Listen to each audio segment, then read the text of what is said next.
All this is very interesting, and I should like to have seen it. But we came about a totally different matter.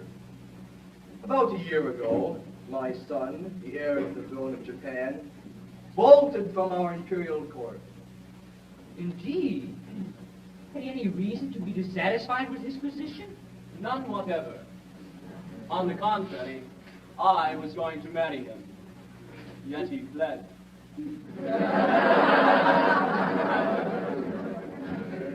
I am surprised that he should have fled from one so lovely. That's not true. No.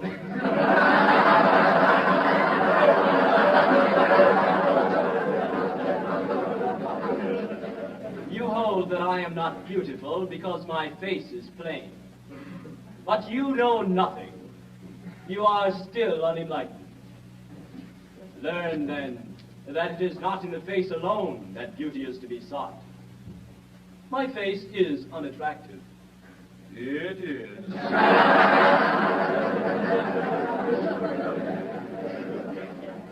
But I have a left shoulder blade that is a miracle of loveliness. People come miles to see it.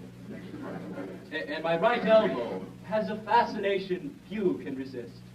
Allow me.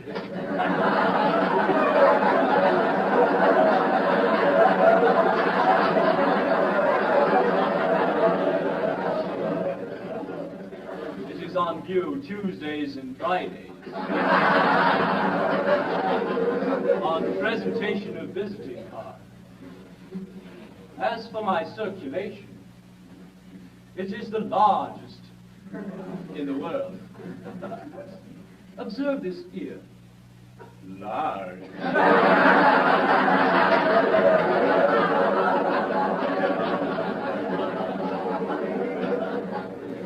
Large. Enormous. And yet he fled. And is now masquerading in this town, disguised as a second trombone. Second trombone? Yes. Would it be troubling you too much if I should ask you to produce him? He goes by the name of Nanky Poo. No, not at all. Yes? Well, it's rather awkward. But in point of fact, he's gone abroad. Gone abroad? His address? Belfast. Oh, what's the matter? See here. His name, Nanky Poo, beheaded this morning. Oh, where shall I find another? Where shall I find another? Dear.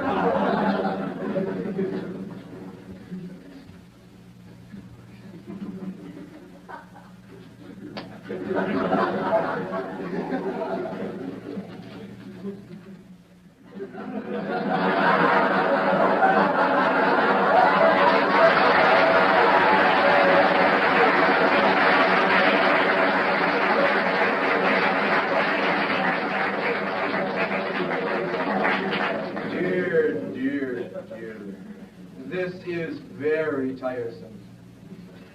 My good fellow, in your anxiety to carry out my wishes, you have beheaded the heir to the throne of Japan. I beg to offer an unqualified apology. I desire to associate myself with that expression of regret. We hadn't the least notion. Of course.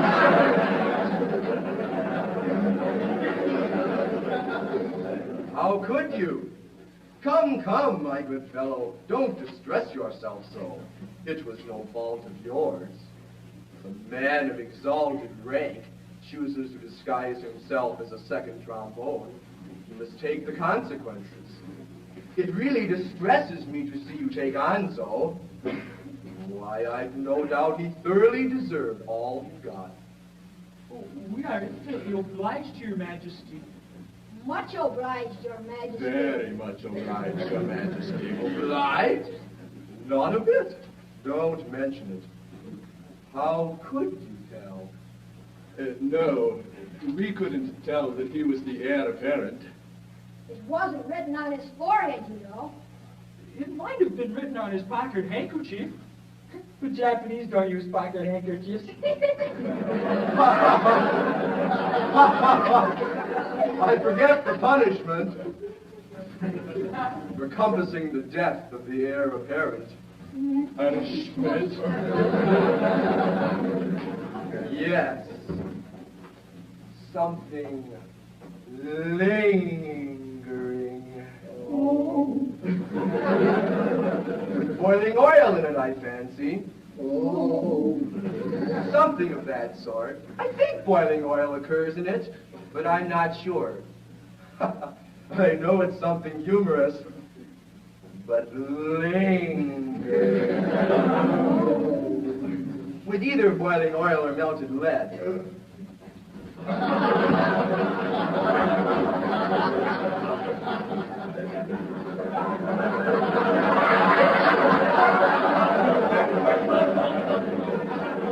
Oh, come, don't fret. I'm not a bit angry. Well, if you will accept our assurance, we had no idea. Of course you hadn't. I hadn't the least notion. I wasn't there.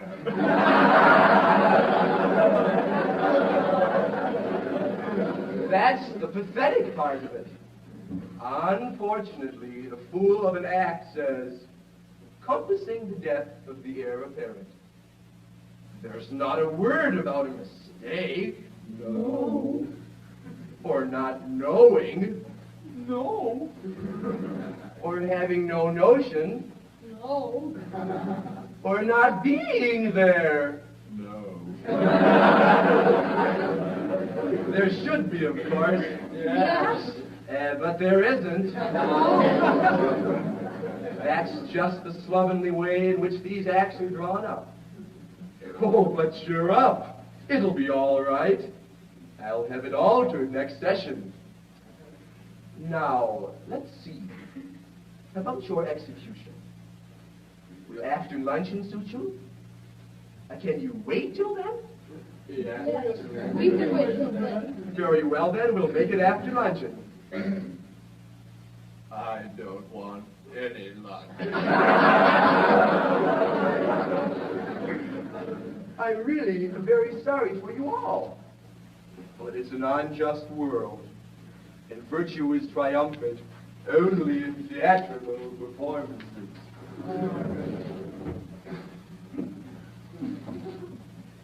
Well, a fine mess you've got us into. Your naughty-headed deference due to a man of pedigree. Merely corroborative detail, intended to give artistic verisimilitude to an otherwise bald and unconvincing narrative. Corroborative detail indeed. Corroborative detail fiddlesticks. You're just as bad as he, with your cock and bull stories about catching his eye and twisting an ear. That's so like you. You must put in your oar. But what about your big right arm? Yes, and your snickersnee. Well, never mind that now. There's only one thing to be done. Hanky Poo hasn't started yet. He shall have to come to life again at once. Oh, here he is. Hanky Poo, up here. I've good news for you. You're reprieved. Oh, but it's too late. I'm a dead man and I'm off to my honeymoon. Oh, nonsense. A terrible thing has just happened. It seems that you are the son of a Mikado. But that happened quite some time ago. Is this time for airy persiflage? Your father is here, and with Kadisha. My father, and with Kadisha. Yes, and he wants you particularly. So does she.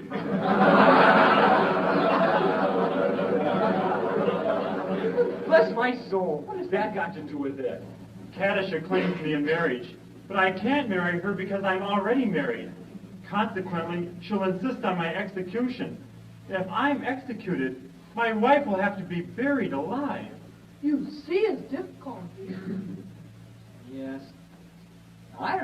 be done.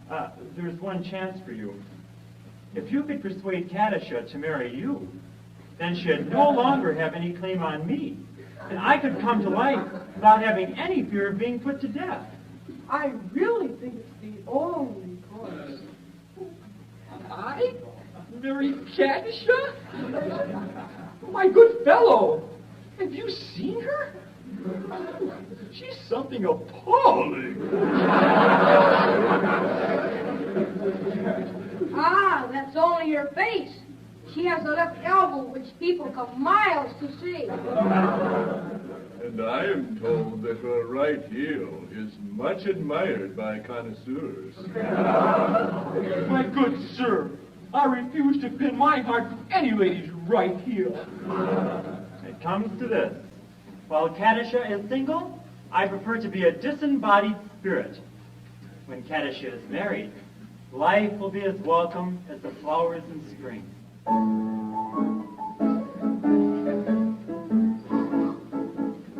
The flowers that bloom in the spring, tra-la, have nothing to do with the case. Let us sing, tra-la, we welcome the hope that they bring, tra-la, a summer of roses and wine, of a summer of roses and wine. And that's what we mean when we say that a thing is welcome as flowers that bloom in the spring. Tra-la-la-la-la, tra-la-la-la-la, the flowers that bloom in the spring. Tra-la-la-la-la, tra-la-la-la-la, tra-la-la-la-la.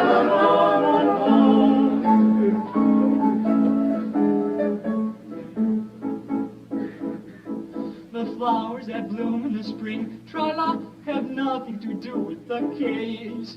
I've got to take under my wing, tra-la, a most unattractable thing, tra-la, with a caricature of a face, with a caricature of a face. And that's what I mean when I say or I sing, oh, bother the flowers that bloom in the spring, tra-la-la-la-la, tra-la-la-la-la, oh, bother the flowers of spring.